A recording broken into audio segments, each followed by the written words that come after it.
to the Factor Uncensored. It's been almost 1 week since that storm, that powerful storm, hit the city of Houston. Thousands have been without power since that day, and some are still waiting for the lights to come back on. I spoke with a city council member here in Houston who stepped in to help an elderly community. They've been without air, lights, or working elevators for 6 days now. And joining us on the Factor Uncensored tonight, we have with us Houston City Council member Amy Peck from District A. Amy, you found a situation that left you disturbed, and you called on all of your resources to help these senior citizens. For the viewers out there who are not familiar with what we're talking about, exactly what happened and where was this in your district? Yeah, so this was the Campanile at Justice Park in my district. We found out that it's a senior living facility and it has had no electricity since the storm on Thursday. We found out that management hasn't been there. There's been no services, no supplies. Residents couldn't get in and out of their apartments. And so it was just a big mess over there.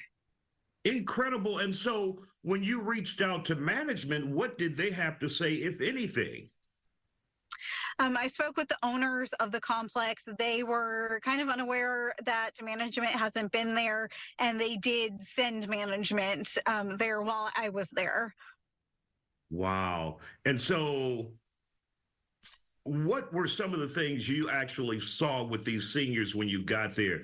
Did they appear to be distressed, like they were afraid, frightened? What were their conditions? They were upset, rightfully so. I would have been upset too. Some of them had some medical needs. While I was there, the fire department came and they had to actually carry someone down the stairs because the elevators, weren't working. And so Metro did come and set up a cooling bus for the residents. And so I think people were thankful for that. The Red Cross came and Crowdsource Rescue came as well to feed the people who were living there. And so we're just thankful for all of the support. But the residents were, really upset that they were put in this situation. I could imagine. And it's been, 6 days now since a storm without power, in the heat and in the dark. And many of them, if they're senior citizens, they can't walk up and down those stairs.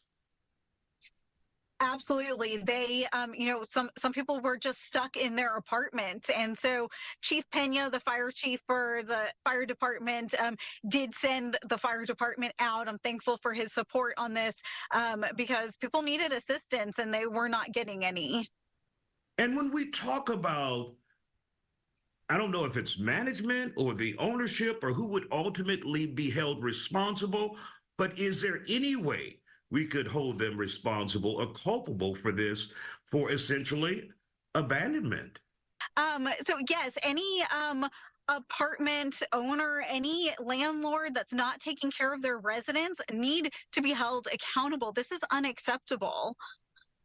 And when you had a chance to speak with the owners there, did they give you any type of detailed explanation why no one has been there, management, according to the residents? Not at this time. They were focused on getting, somebody out there now. But those questions, we are going to follow up on that because, this is not the only complex in District A or the city of Houston where there have been issues. And so I don't care if it's during a disaster or if it's just regular time. Landlords need to be held accountable. There are a lot of great ones here in the city of Houston, but if you're not taking care of what you're supposed to take care of, namely the residents that you serve, then there's a big problem and you need to be held accountable. And we know you guys, and you have been responsible for getting the fire department out there, Metro out there for cooling, Red Cross. Will they end up staying there tonight if there still isn't power, or what do you do?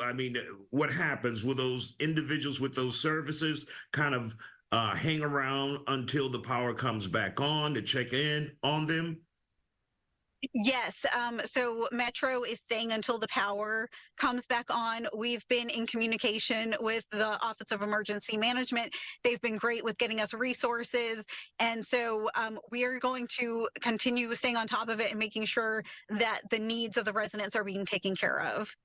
All right. Houston City Council Member, District A, Amy Peck, we thank you for your time and thank you for being attentive to your constituents to make sure they get what they need. Great job out there, but I know you still have a lot of work to do. We appreciate your time Yes. tonight here on The Factor.